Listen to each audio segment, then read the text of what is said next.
Who here cares about climate change? I don't care about climate change, and I'm going to make you not care as well. Big challenge. First though, I want to tell you a story, and I'll bring you into my world. Mid-June 2005, I'm 13. I'm in North Yorkshire, in the middle of a small market town near where I live. It's late on a Sunday evening, at the end of a scorching summer's day out with my parents. Suddenly, dark clouds start gathering, and the sky turns an ill shade of green. Thunder rumbles around the square, and the heavy rain starts to fall.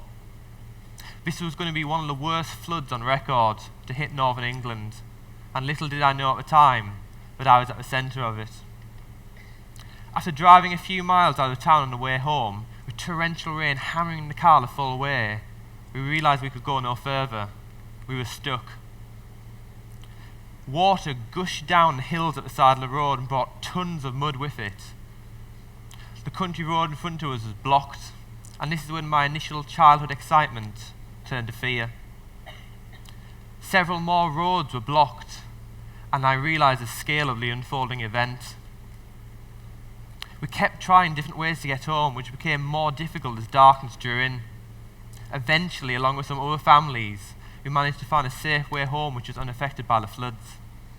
On the live news coverage late that evening, I saw the damage to the community, and then a scientist told me that extreme weather events like these will become more frequent and more severe because of climate change. This is what promoted me to make climate change a part of my life, and I started action. I was fascinated by climate change, and I made it my mission to raise awareness and education around it. Now, 2005 was different from now.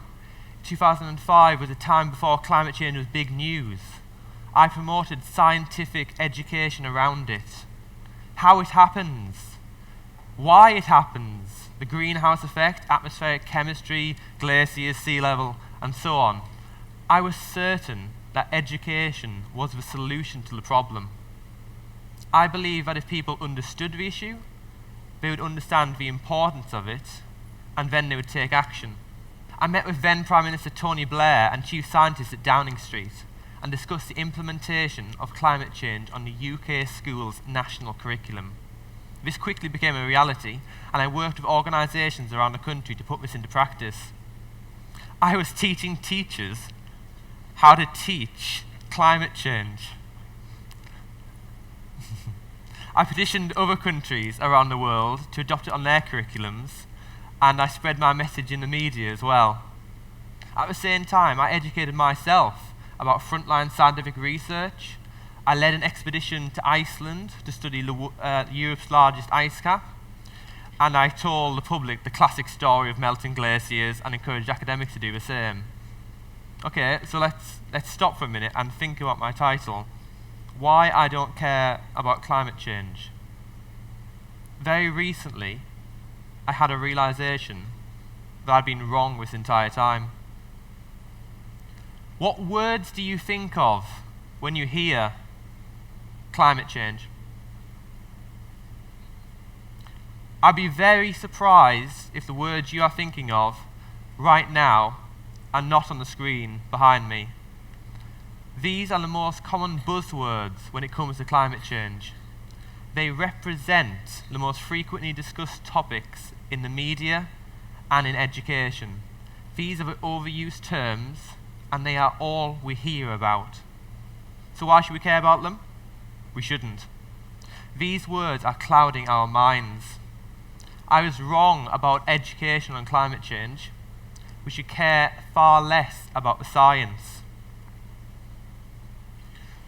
Why? Because these words represent a failure to communicate the importance of climate change. By making climate change a scientific and academic concept, we have made it an abstract, remote phenomenon far removed from everyday life. We now look upon this world through glass, as if we are observing these changes in another world. We only talk about the impact of climate change when it is seen to cause catastrophes, and for no more than a week surrounding the event, such as the deluge of Somerset early this year, or the Hurricane Sandy in New York in 2012. During these events, we all start chatting about climate change and hashtagging floods, and then as the waters recede, we just go back to tweeting about George Clooney's wedding or whatever. We have oversold climate science so much that people switch off. A decade ago when I started this, a typical reaction to an iceberg the size of Manhattan dropping off Antarctica would be, "Wow! Holy crap!" And now it's more like, meh. The result of this is we superficially care about climate change, but not enough to warrant serious action. We see tackling climate change as a positive, altruistic thing to do, but we are not prepared to dramatically alter our lifestyles or way of business. If you look at the root cause of inaction, it is because we have often confused people with an incomplete view of the science, and people think it has no relevance to everyday life. Okay, so we shouldn't be chatting about the science of climate change. What should we be doing? We should be educating about what is already happening now. How are you being affected by climate change? And this is about you, people like you, everyday decisions, such as buying gas, driving your kids to school, where to go on holiday, how many hours of heating can you afford to have on. Stop shouting about the science of climate change and start educating about how this will affect you. The real side of climate change is personal. It'll affect you and people like you across the entire world. Okay, so let's get personal. How will your security, your finances, and your food be affected? Security and conflict in the Middle East. I bet you didn't think we would go there when you signed up for a talk about climate change. Everything is connected. There are strange links around this world, and our lives are intimately and inextricably connected.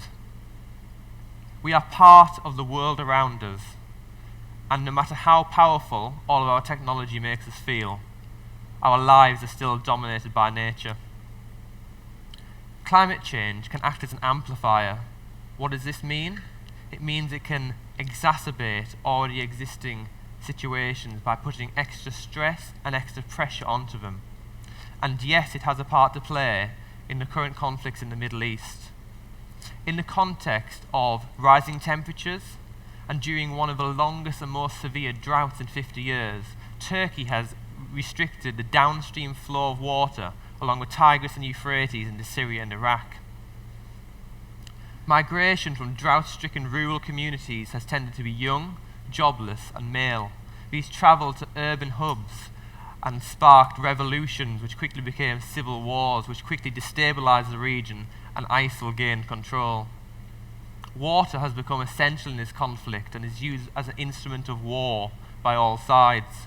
Control of water in the region is now seen as more strategically important than oil. Climate change acts as an amplifier and affects us in different ways.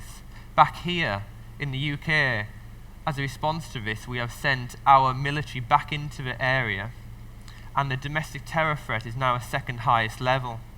In the developed world, we are often seen as immune from climate change. The term climate justice often gets thrown around. We are causing the problem, but not being affected by it. Wrong. We need to reassess what climate change actually is and look deeper.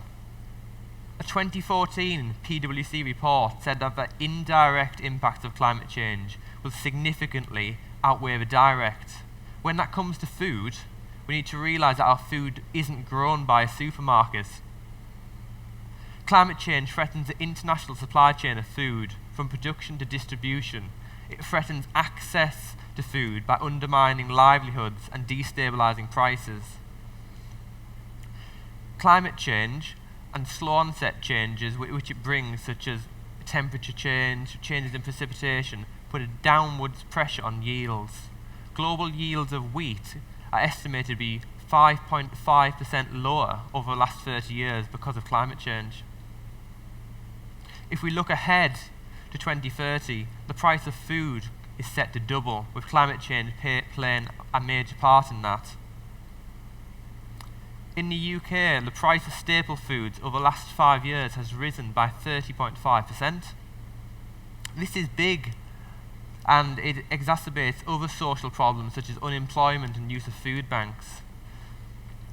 On top of these slow onset changes of climate change also increases the short, sharp shocks. In 2012, this was the wettest summer in the UK, and because of this, wheat yields fell to the lowest in 20 years. Because of this, we had to import 2.5 million tonnes of wheat. So once again, climate change acts as an amplifier and definitely affects our everyday lives. My final point comes on to another part of everyday finance, which is insurance. The observed sea level increase at Battery Park in New York is estimated to have increased losses from Hurricane Sandy by 30%. Insurance is rising in response to extreme weather events and especially flooding. If you live in a high-risk area, you may struggle to find insurance or face very high costs, with some houses on floodplains verging on the uninsurable. Okay, so you might think, I don't live near a river, I live on a hill, won't affect me. That's wrong, because the UK government and the insurance industry has just launched Flood Re, an affordable insurance scheme where properties in high-risk areas can get cover. How does this work? Well, every household, regardless of their level of flood risk, pays part of their premium into a pot, and this is used to subsidise people in high-risk areas. So although you might not be affected by the adverse impacts of extreme weather events, you won't be immune from the cost. You are all remarkable disruptors, and you might think your biggest challenge is going to be finding funding, finding supporters, getting more retweets, but climate change is the biggest disruptor of them all. The pressure it exerts on our everyday lives threatens to derail everything you do and want to do.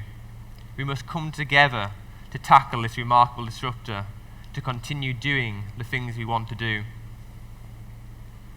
I no longer care about climate change. I care about the social, the financial, and the security impact it will have on me. Stop educating about the science of climate change and start educating about how this will affect you. How will it affect you? Thank you.